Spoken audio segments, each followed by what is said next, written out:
Continuamos con su programa tierno y contundente. Tenemos en el día de hoy un invitado sumamente especial. Él es quien administra, quien dirige la Secretaría de Salud del Partido de la Liberación Dominicana, que comienza a respirar después de haber estado en cuidados intensivos.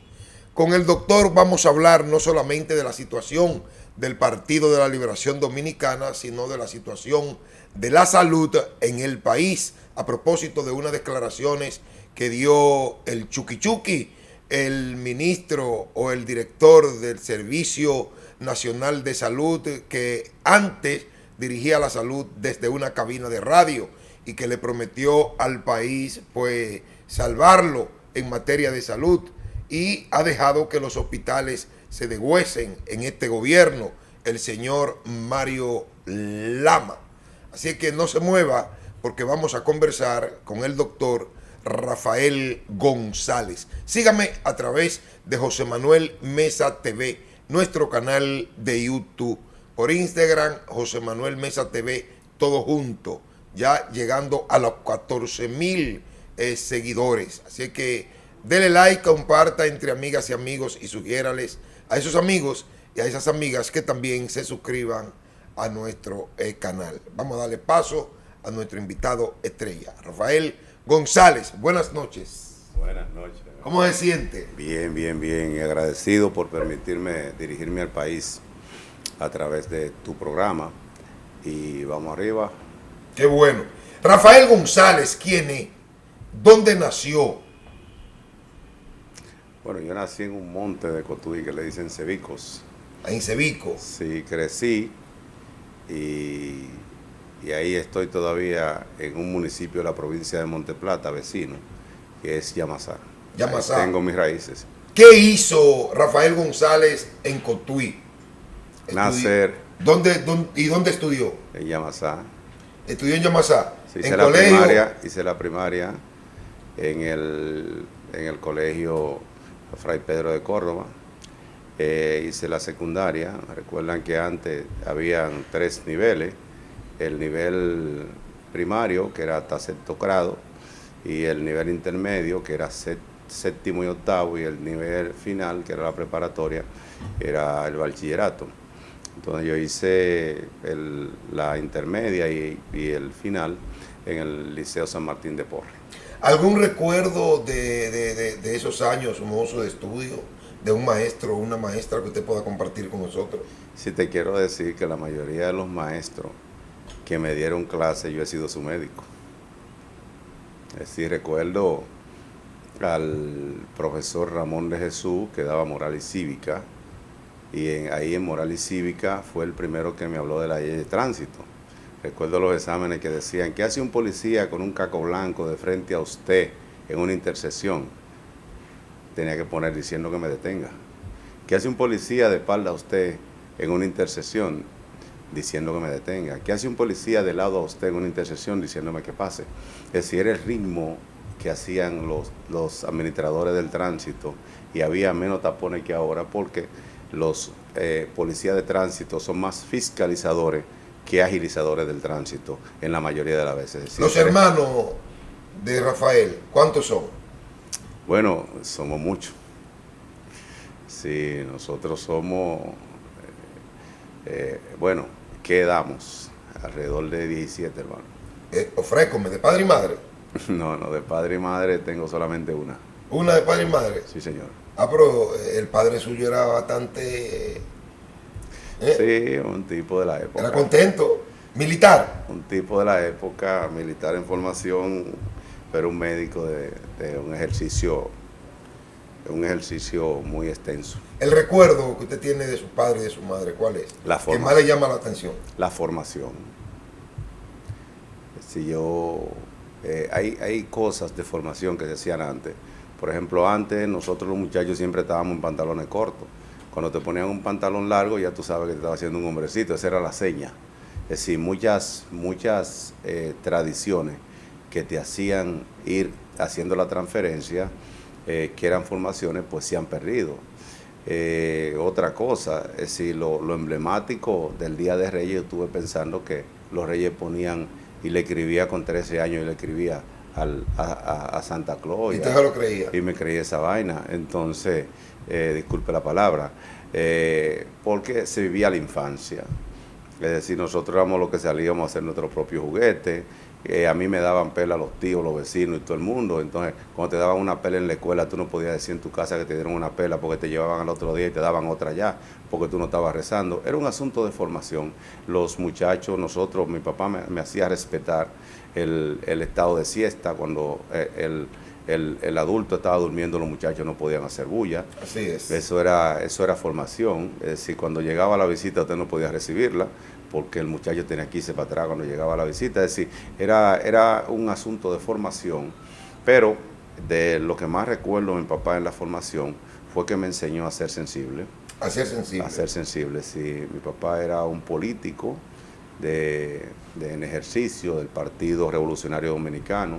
Estuve muchas veces sentado en casa con el doctor José Francisco Peña Gómez y me enseñó la política sensible, no la política de mentira, y la política de verdad, donde tú te quieres llegar a administrar algunas cosas. ¿Qué fue lo más interesante que usted observó del doctor José Francisco Peña Gómez mientras compartía en su casa? Lo más interesante, ¿qué fue?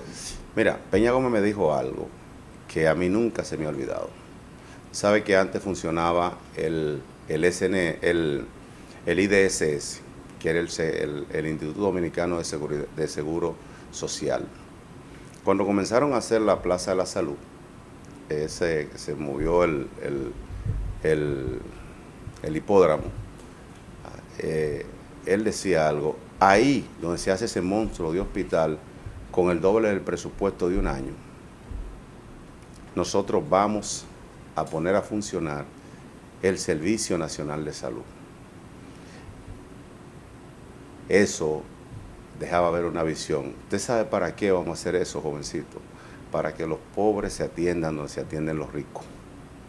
Oye. Esa era la voluntad de José Francisco Peña Gómez, y yo me lo decía con tanto sentimiento que yo entendía que era un pensamiento que se había cultivado con una decisión.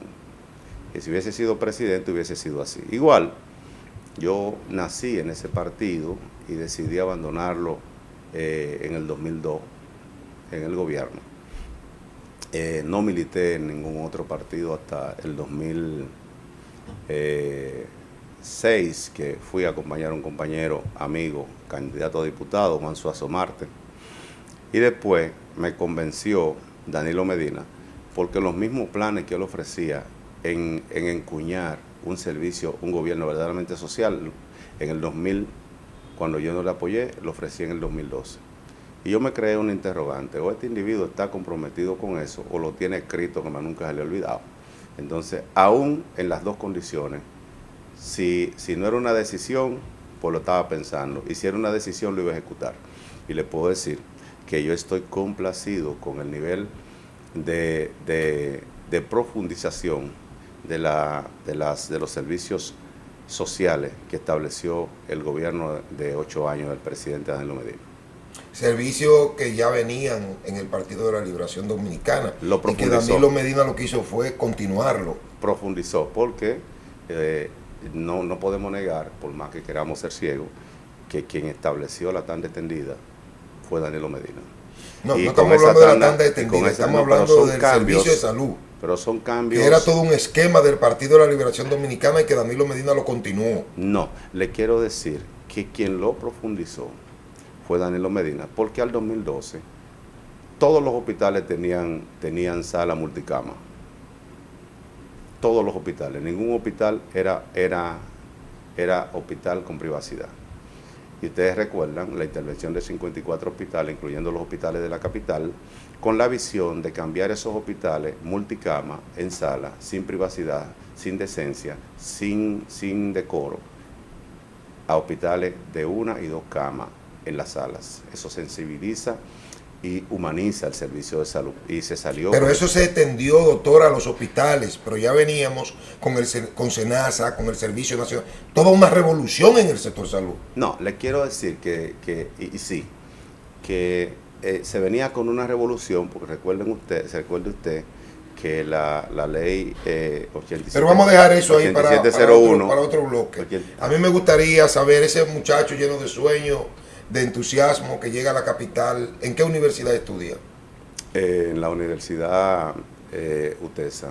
¿En UTESA? Me hice médico, después hice la especialidad en el Hospital Salvador Begotier, con el aval de la universidad UNFU. Y de ahí en adelante, pues entonces nos abrimos espacio y llevamos más de 26 años siendo docente en todas las universidades del país.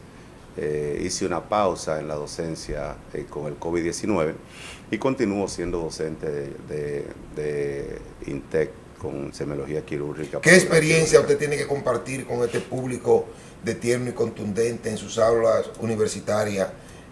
Ya estudiando medicina, de un profesor, de una profesora, ¿qué fue lo que más le llamó la atención?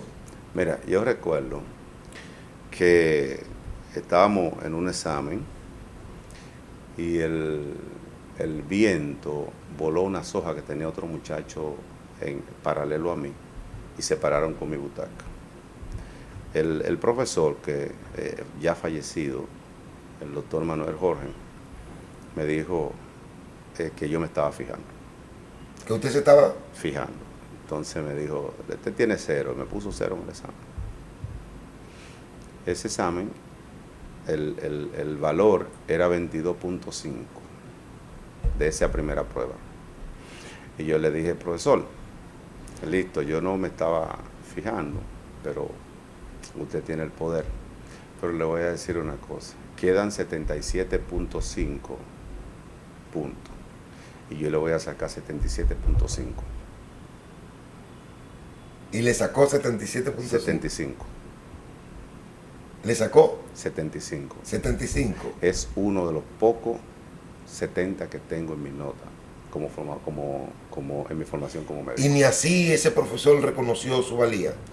Recuerde que antes se formaba y había muchísimos profesores como los hay ahora. Es decir, yo criticaba mucho en las reuniones de profesores que yo, si no había luz para establecer un PowerPoint, si no había luz para poner transparencia, entonces no daba clase, o algunos profesores que daban clase con una ficha.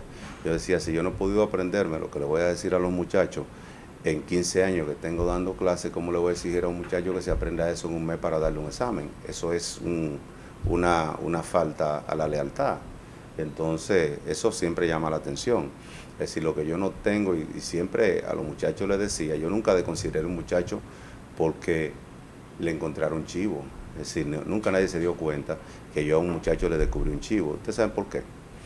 Porque primero no lo iba a desconsiderar, y segundo, si ese muchacho que estudió más que lo que están cogiendo su examen a cabeza, no se pudo aprender eso, entonces no va a pasar de ninguna manera. Yo le cogía el chivo, le quitaba el chivo y lo ponía a examinarse fuera.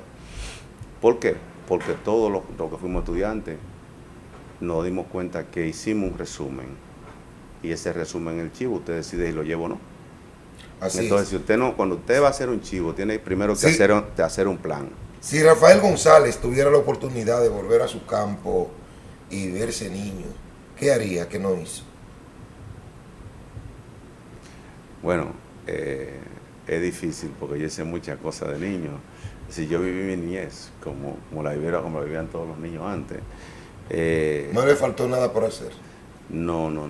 Lo hizo todo. Y lo que más yo disfrutaba era cuando salía con mi papá. Eso era, sabe que ahora los muchachos no quieren andar con uno, pero yo, o sea, aún siendo un hombrecito, eso era lo que yo más disfrutaba, salir con ¿Algo él. le ha pasado a usted en el quirófano que usted ha dicho, quién me mandó a estudiar medicina? Si yo lo sé, estudio otra cosa. ¿Algo le ha chocado? No, porque yo estudié medicina por decisión, por convicción, no por necesidad. Entonces, yo decidí ser médico y decidí ser cirujano. Y lo decía, yo iba a ser cirujano, y decidí dónde me iba a ser cirujano. El hospital de élite, que era el hospital Salvador Begotier, yo decidí ir ahí. Y cuando concursé en ese hospital, llegué con una preparación que en el departamento de cirugía era fabuloso decir que se iba a graduar un moreno. Y cuando yo llegué a concursar, se ganaba con 18 puntos y yo llegué con 18.61 sin la entrevista, que eran 3 puntos. Pero hay que decir un moreno con el pelo bueno. Bueno, hijo de un mulato, negro mulato y una cibaeña. ¿Verdad que sí? Sí, así. Mire, doctor, en esta primera parte abarcamos sus orígenes y la parte humana. En el próximo bloque, entonces vamos a entrar en materia. Esto es para enseñarle a Miguel Paulino cómo se entrevista. Así que vamos a la pausa. Muchas gracias.